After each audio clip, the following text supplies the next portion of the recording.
विभव कुमार तो गिरफ्तार हो गए, लेकिन स्वाति मालिवाल पर उठे ये 5 सवाल।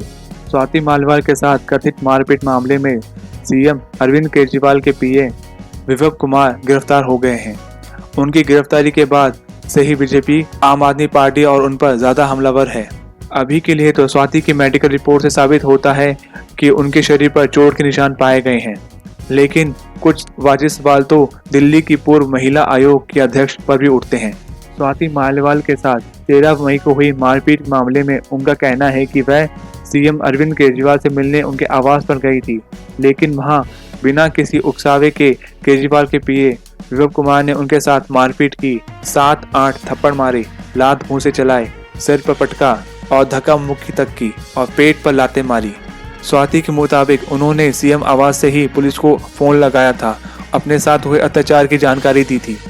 अब अगर सोचा जाए तो स्वाति को तुरंत ही एफआईआर दर्ज करानी चाहिए थी। वह तो पुलिस के थाने तक चली गई थी, लेकिन बताया गया है कि बिना शिकायत लिखाए वह वापस चली गई थी। अगर मारपीट हुई थी तो बिना शिकायत के वापस क्यों चली गई स्वाति?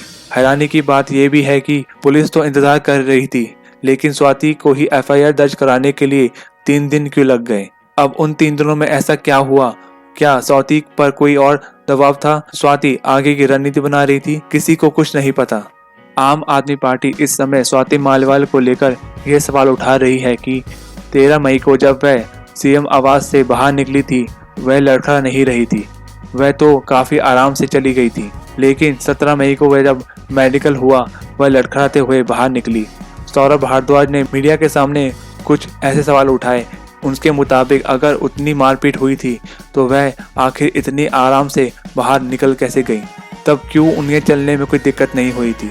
अब ये सवाल इसलिए भी उठ रहा है क्योंकि अभी तक 13 मई की घटना की पूरी वीडियो सामने नहीं आई है। जो वीडियो सामने आई है उसमें कुछ ऐसा नहीं दिख रहा है जो स्वाति दावा कर रही है। 13 मई को जो वीडियो सामने आया है उसमें स्वाति सोफे पर बैठी हुई है और 2 कर्मचारी से बात कर रही है। कर्मचारी कहते सुनाई दे रहे हैं कि मैडम आप बाहर चले जाएंगे। वहीं स्वाति कह रही है कि मैंने 112 पर कॉल किया है, एसएसपी को वहीं बुलाएं। इस पर कर्मचारी कहेगा कि पुलिस भी तो बाहर ही आएगी, आप बाहर चली जाएंगे, आप तो पढ़ी लिखी हैं, आपके साथ हम ऐसा नहीं कर सकते। उस वीडियो के आखिर में स्वाति ने जरूर विभव को लेकर कुछ अपशब्द बोले हैं, यानी कि जो वीडियो में अभी तक नहीं दिखा। विभव की कोई भूमिका सामने नहीं आई है।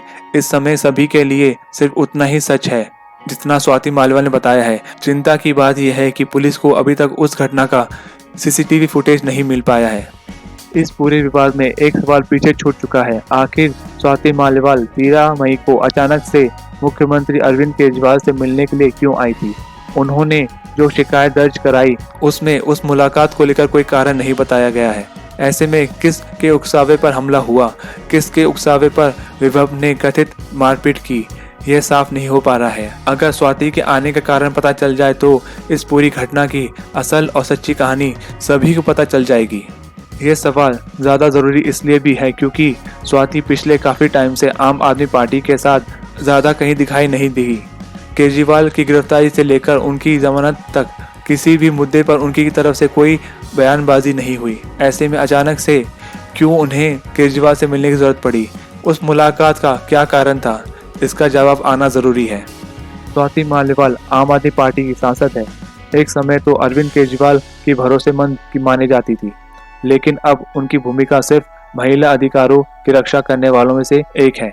उन्हें आम आदमी पार्टी में वो प्रमोशन नहीं मिला जिसकी उन्हें उम्मीद थी। इस वजह से आम आदमी पार्टी खुद ये सवाल उठा रही है कि क्या स्वाति मालिवाल किसी दबाव में है? क्या वह ये सब बीजेपी के इशारों पर कर रही है? आतिशी ने जिक्र कर दिया है कि स्वाति कुछ पुराने मामलों में फंसी हुई है, शायद इस वजह से वह दबाव में है और उन्होंने इस बात को हवा दी है।